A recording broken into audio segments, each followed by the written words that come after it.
Hey, to this tape and tomorrow's British elections, you got Labor leader Jeremy Corbyn. Look, I just think, Britain's facing a nightmare. I mean, this guy is a roll gold socialist. He's got policies to nationalise big parts of Britain's economy. They sound like they're straight from Cuba. Been in a lockbox for 50 or 60 years. He's also been friendly with radical Muslim groups and with the IRA, and that's sure worried a lot of his own Labor frontbenchers. In fact, here's the tape. One of his ministers, shadow health minister, Jonathan Ashworth, talked to a friend of his in a conversation that friend unkindly leaked, where Ashworth suggested that his own leader was a national security threat. Here he is. Well, I mean, I've been going around these national places. It's dire for Labour. They can't stand Corbyn and they think Labour's blocked Brexit. I mean, in the security stuff, I've worked in Number 10. I think the machine will pretty quickly move to safeguard security things. I mean the civil service machine. It's not going to happen. I cannot see it happening. Rowan, what was the most damning part of all that, do you think? Well, the whole thing was, I mean, this poor bloke, what a goose. He's told the truth. Obviously, Labor people rarely do this, so that was that was a novelty in itself. And you can hear Graham Richardson chortling away in the background there. But here's the point, and because Graham Richardson and Vince Sorrenti are about to come on and do a terrific show after yours, Andrew, so I urge people to stick around for that. But here's the point. This bloke told the truth. And the reality is, lots of sensible Labor people, I include Graham Richardson in that, recognise that Jeremy Corbyn would be an absolute disaster as Prime Minister. The thought is horrific. So this bloke, there would be many people within British Labour. Well, we know there are, because many of them have left, in fact, because they couldn't stand his anti-Semitism. So this bloke spilt the beans, told the truth, did the right thing. Unfortunately, his mate was recording the entire conversation and played it, and it got out on Guido Fawkes or wherever, and this bloke's now running around using that classic, I was only joking, I was only bantering. Let's go. Well, actually, it's funny about his response.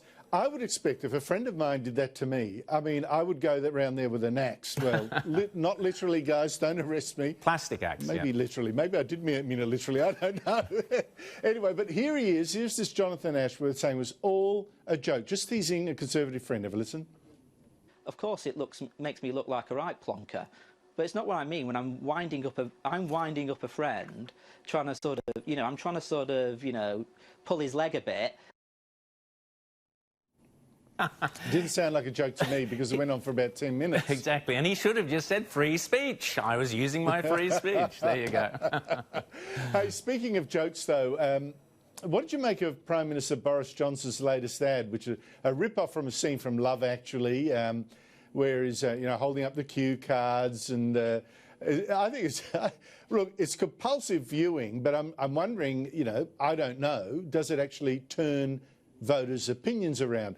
You, Rowan, as anyone can tell from your lightly fictionalised biography, are a former award-winning ad creator for real. Is this guy ad a genius thing or a miss? It's genius, absolutely superb. And advertising, when it gets it right, advertising can swing elections. Kevin 07, I would argue, was basically got there because of the ads, because of the slogan and the ad idea. Yes. Yep. That it, a version of It's Time. The It's Time campaign was a great campaign. I thought the lemon ads by the Liberal Party with Kevin, the response to Kevin 07 was a great campaign in 2010. I started my advertising career working in London, and it was at the time when Saatchi's did the famous ads and they did them for 4 elections in a row for Margaret Thatcher, and they were superb ads, and they really did capture the mood of the moment, and that's what a great political ad campaign does. This, I think, is terrific because what it does, there's a lot of worry and concern, particularly from Conservatives, that a number of things, because it's non-compulsory voting, for example, it's going to be -1 degrees or something tomorrow or the day after in Britain. So are they going to get people out to vote? So they've harnessed that idea of the Christmas thing. Love Actually is, of course, now a tradition of Christmas.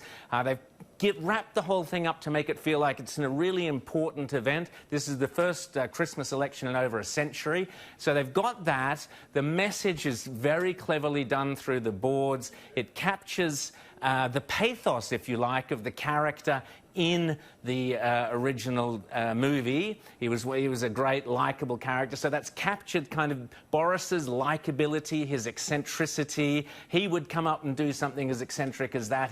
So it captures all the right values at the same time as giving a strong, simple message, which is enough, we've had enough of Brexit, and wrapping it all up in this idea of, well, it's a Christmas election, this is an important moment, an important historical moment. I thought it was terrific, and I suspect it will swing a lot of undecideds back to Boris.